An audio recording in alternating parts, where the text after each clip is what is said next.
Hi, I'm Stu from HiveMind Automation and welcome back to the Hive. A few weeks ago, I upgraded my home network and installed a brand new Ubiquiti UniFi Dream Machine Pro to handle the software-defined networking and also act as a network video recorder for my UniFi CCTV cameras. I recorded the process, but due to a problem with a failed SD card, I lost the introduction to that video. Thankfully, I've still got the rest of the footage, so I'm re-recording this intro now that I've been running the UniFi Dream Machine Pro for a few weeks. Seeing as I've had the unit for a while, I can tell you that I'm super happy with it. The video feeds are working perfectly in Home Assistant and I don't have to reboot the unit every week to make sure that it's recording like I did with the Docker container. And it's also significantly reduced the load on my Docker host. So with that out of the way, I'll roll the rest of the footage for you. Let's get started.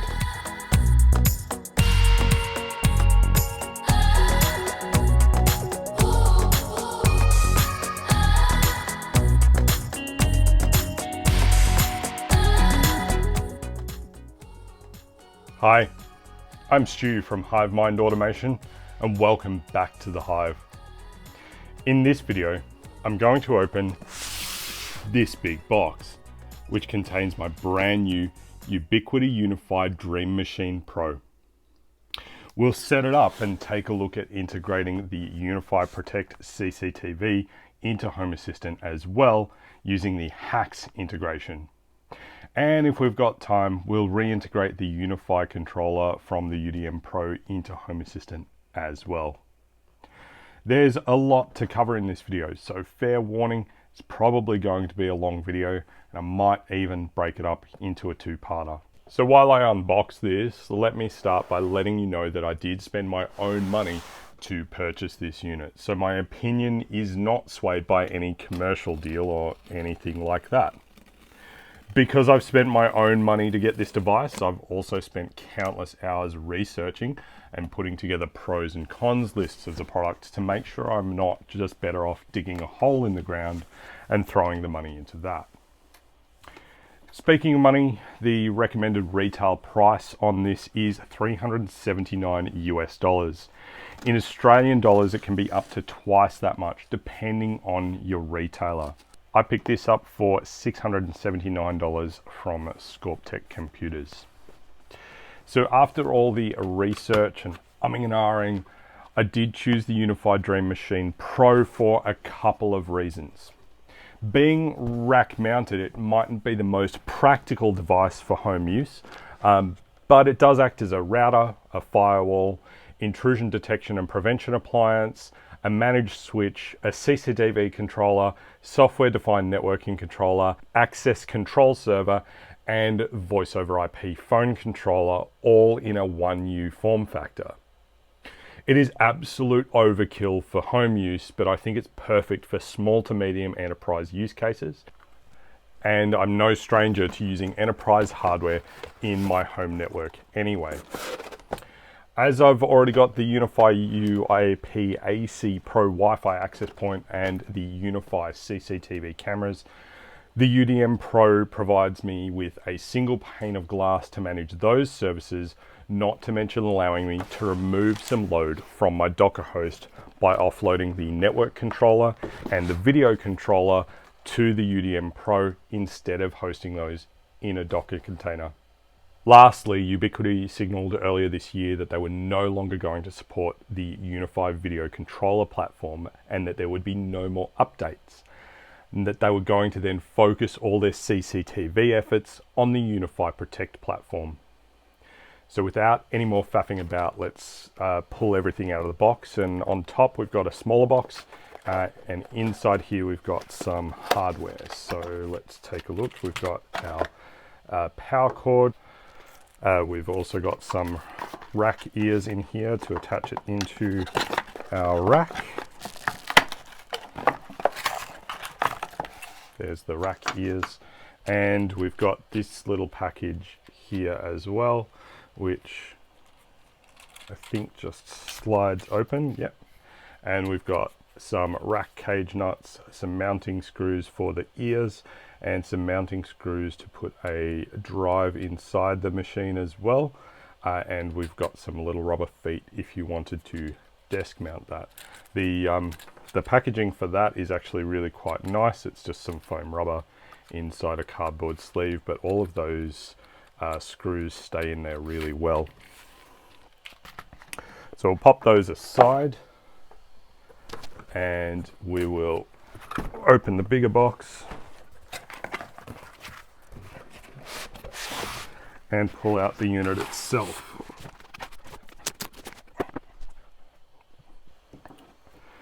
So as I mentioned before, it is a full 19-inch rack mount unit, and on the back we have the power inlet, and we've also got this weird inlet here under the cover. It kind of looks a little bit like an ATX header on your computer motherboard.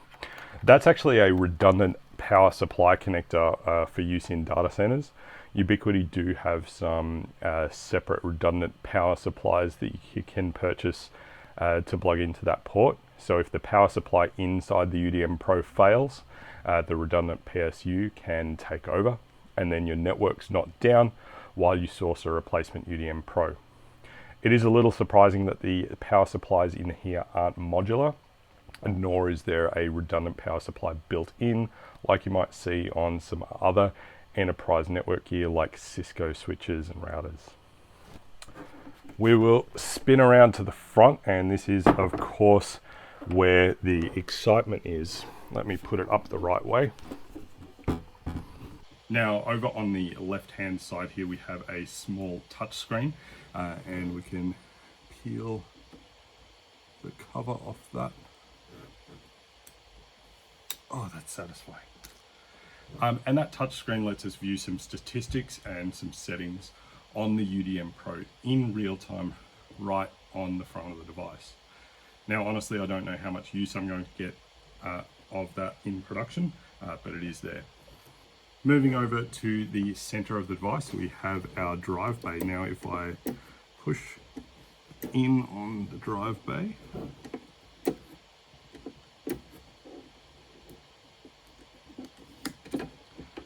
there we go. And so we just needed to peel that out, and then the drive bay comes out, and we could put in an SSD or a hard drive in here to record our UniFi Protect footage on there, and we'll take a look at that in a moment. Now, the purchase price of the device doesn't include a hard drive. There is a version on the Ubiquiti site that can be purchased with an 8 terabyte drive. I'm just going to put in an old drive I have lying around here for now, and I can worry about upgrading later if I find that I need more space.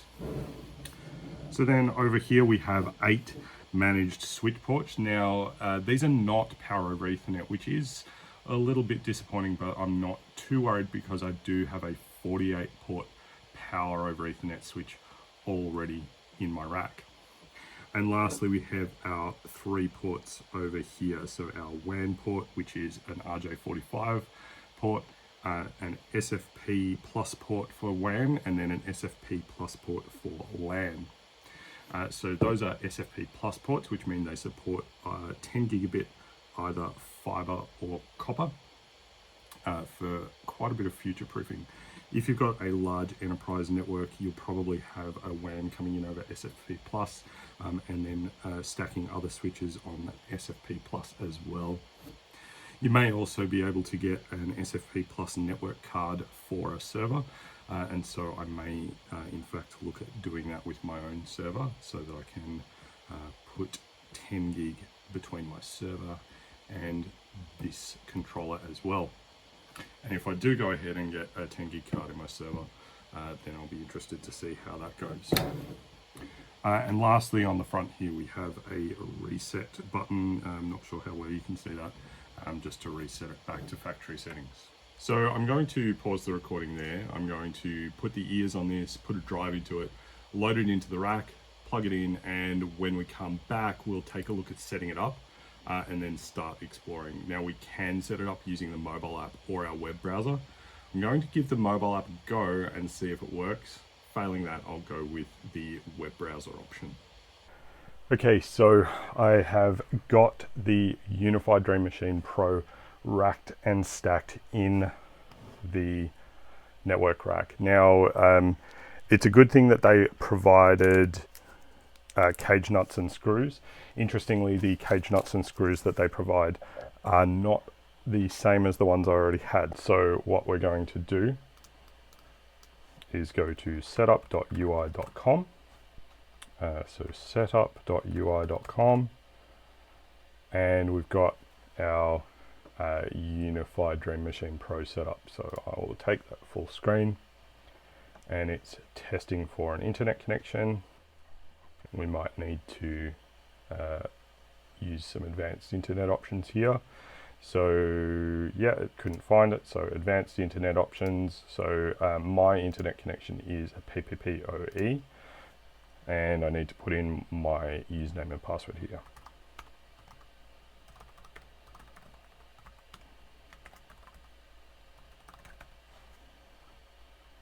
And I will put the DNS server of 8.8.8.8, so Google's DNS, and we'll apply that. I'll just save that password as well. So internet connected, your UDM Pro is connected to the internet, so we'll click next. And we need to name it. I'm going to leave it at UDM Pro, and I'm going to agree to the terms of service and the EULA, and we'll click next. I need to sign in to UI.com. Now I should already have a sign in for this.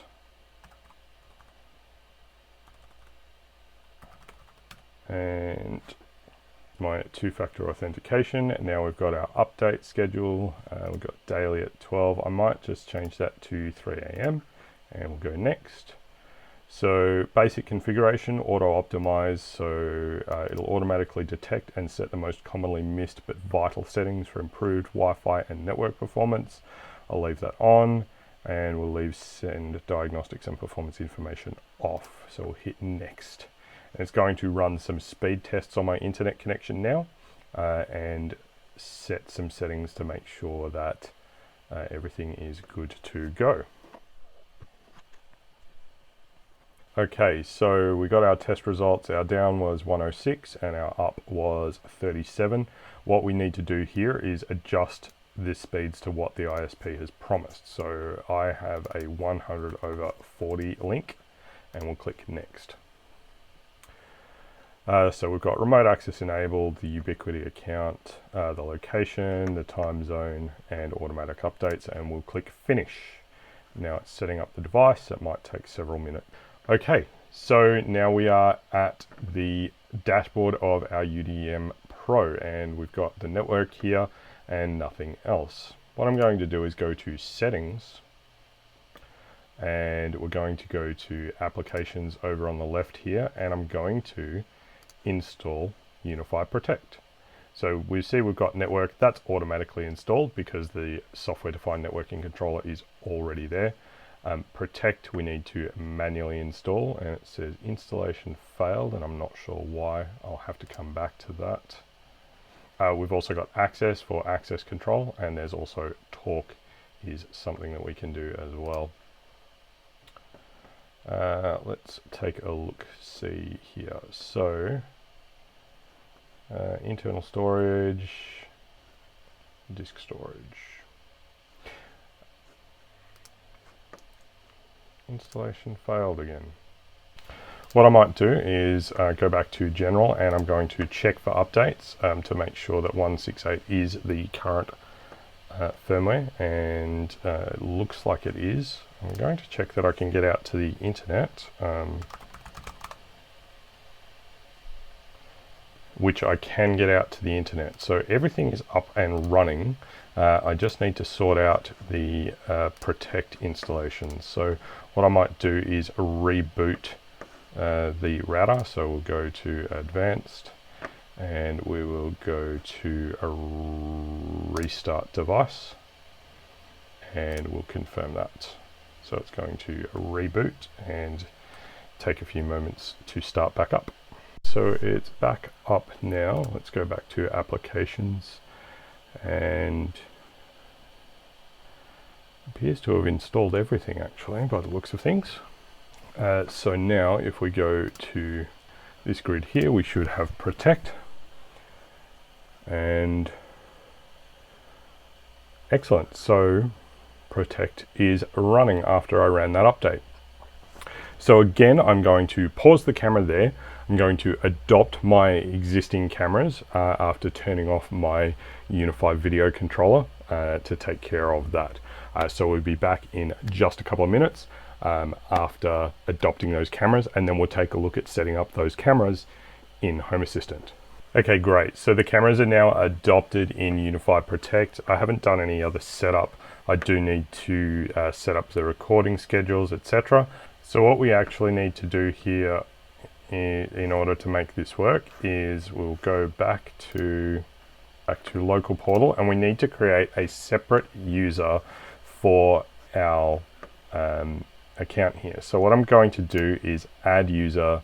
Okay, so I'm going to add an admin. I'm going to provide limited admin.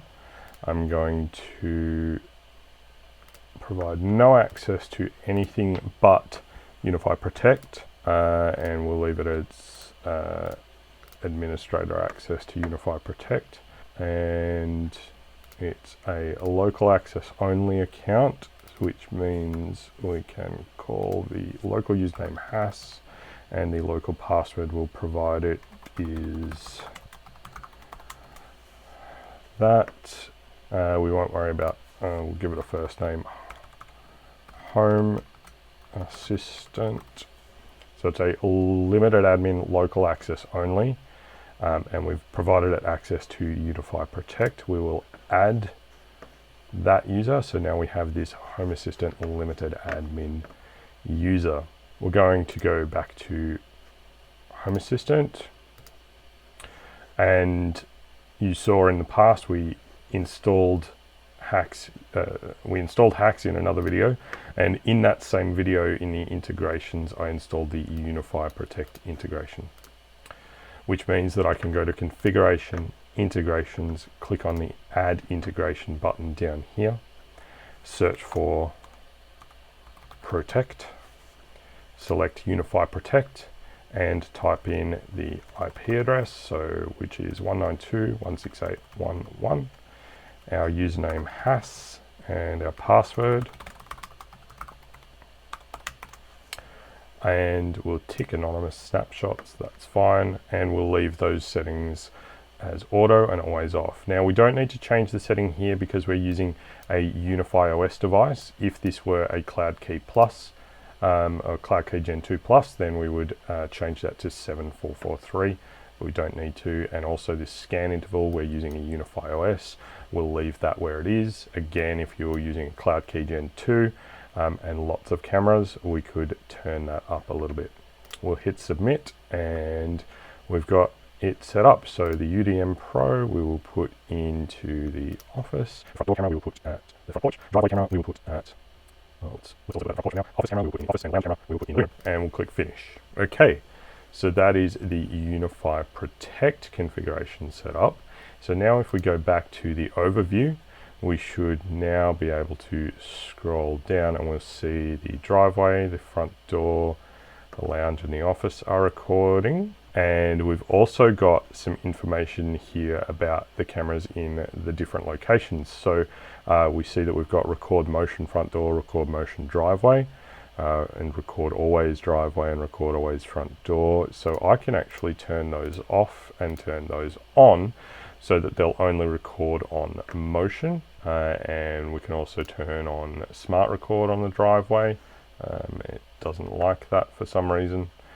We've got infrared active front door, infrared active driveway, the status light on both of those as well.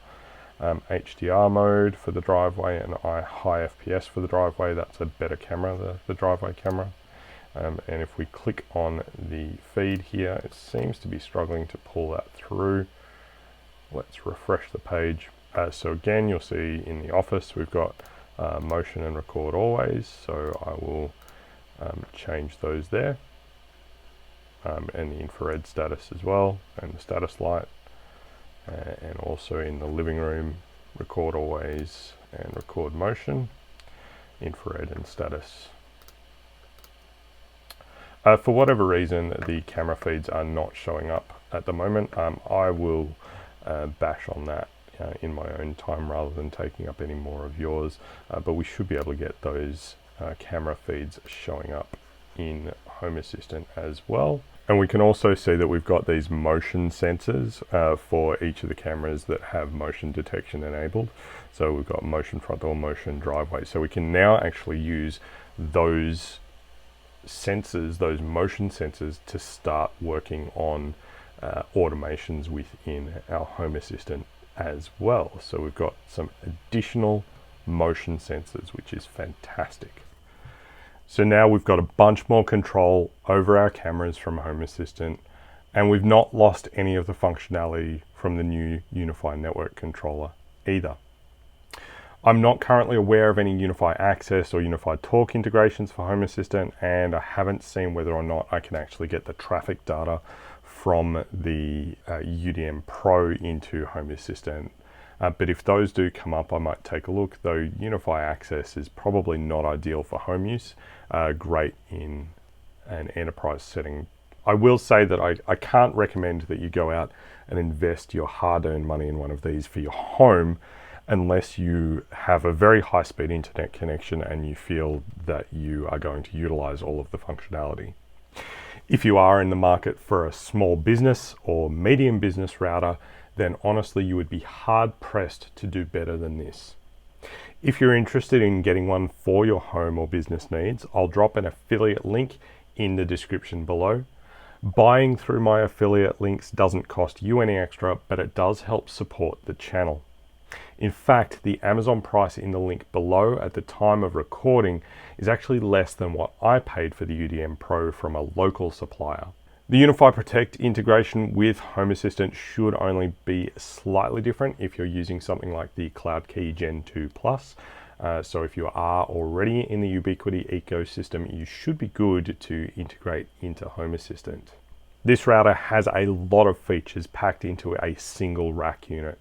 It has 10 gig I/O, it's got a software-defined network controller with advanced security features, a network video recorder, an access control system, VoIP phone controller, all in that one new form factor, and it can be had for less than $700 Australian. It is a great piece of kit, and I am very glad that I did my homework before spending my money, and I am very glad that I did spend quite so much money on a router. This router will allow me to upgrade my internet connection down the track because it does have a lot of additional headroom to process gigabit Ethernet and even 10 gigabit Ethernet if I were to get a really, really good connection here. So that's my new UniFi Dream Machine Pro. I hope this video helped you in some way in your home automation journey, and if you liked this video, give it a thumbs up and let me know in the comments section down below what you'd like to see me cover on the channel in future. If you haven't already, please subscribe and hit that bell icon down below to get alerts when I release new videos. And don't forget to share this video and others like it with your friends and family. Lastly, if you like what I'm doing here and want to help support the channel, there's a Buy Me a Coffee link in the video description below. All contributions through Buy Me a Coffee go towards making more and better content for you to enjoy. Thank you so much for watching. I'm Stu from HiveMind Automation, and I'm looking forward to seeing you next time. Bye for now.